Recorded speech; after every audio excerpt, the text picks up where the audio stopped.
Salam dəyərli tələbələr. Axır ki, birinci turun son videosunu izləyirsiniz. Bilirəm, çoxlu sayda canlı yayımlar, çoxlu sayda videolara baxmısınız. Məni görməkdən, səsimi eşitməkdən də bəziləriniz hətta yaxşı mənada bezmisiniz. Və olduqca çoxlu belə deyək, geri dönüşlər alırdım. Tələbələr xoş sözlər yazırdılar. Müəllim zəhmətiniz böyüdür və s. Mən də çalışırdım ki, mümkün qədər sizlərə görə dönüş eləmiş olum. Və sabah sizin imtahanınızdır. Fevral ayının 15-idir. Artıq saatlar qalıb. 24 saatdan da çox az. Saat hardasa indi təxminən 7 tamamdır. Çox az bir müddət qalıb. Hər birinizə indidən uğurlar arzu edirəm. Və sizdən istədiyim yüksək bal toplamağınız deyil. Sizdən istədiyim sadəcə bir-iki şey var. Birinci növbədə nə etməlisiniz? Və sizdən istədiyim nədir? İmtahana gedərkən, imtahan ərəfəsində və imtahandan sonra çalışın ki, öz sakitliyinizi qoruyasınız. Bu nə deməkdir, ay müəllim?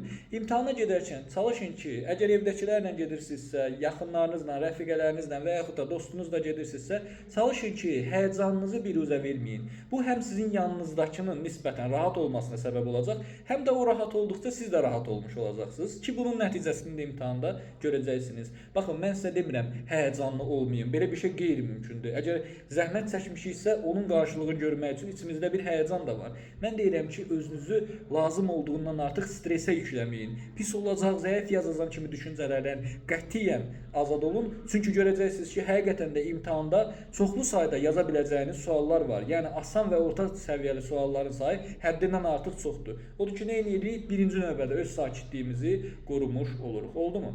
İkinci növbədə nə etməlisiniz? Çalışın ki, imtahan binasına gecikməyin. Müəllim, mən məktəbi tanımıram, amma taksidən istifadə edəcəm. Eybi yox, çalış ki, 30 dəqiqə əvvəldən imtahan binasında olmuş olasan, yəni imtahan saat 11-də başlayırsa, artıq belə deyək, 11-in yarısı tam olaraq imtahan binasında olmuş olasan, girişə daxil olasan, sizi yoxlayacaqlar, sonra da artıq imtahana, yəni otağa daxil olasan və cavab kartını, əsas hissələrin, iş nömrəsi, ad soyad hissəsini yazmış olasan. Çünki bunlar imtahan artıq başlayana qədər yazılmalıdır. Sonra artıq siz sual kitabçanızı görüb yaza-yaza kodlaşdıracaqsınız.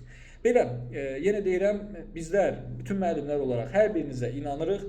İnanırıq ki, öz potensialınızı ortaya qoya biləcəksiniz. Bəzən bu birinci cəhddə uğurlu alınmır, eybi yox, ikinci cəhdimiz də var. Amma nə edirik? Bütün fokusumuzu veririk sabahki imtahanımıza və bacardığımızı tam olaraq ortaya qoyuruq. Bir də deyirəm, bacardığımızı tam olaraq ortaya qoyuruq ki, görək biz nələrə öyrənmişik, nələrdə problemimiz var və əlbəttə ki, imtahanın sonunda da yenə sizlərlə bərabər olacağıq canlı yayımlarda və yaxud da video formasında. Nə kömək lazımdırsa yenə də öz köməyimizi sizlərə verəcəyik. İmtahandan sonra mütləq bizə geri dönüş etməyi unutmayın. İmtahandan sonra görüşərik. Təkrar deyirəm, hər birinizə uğurlar.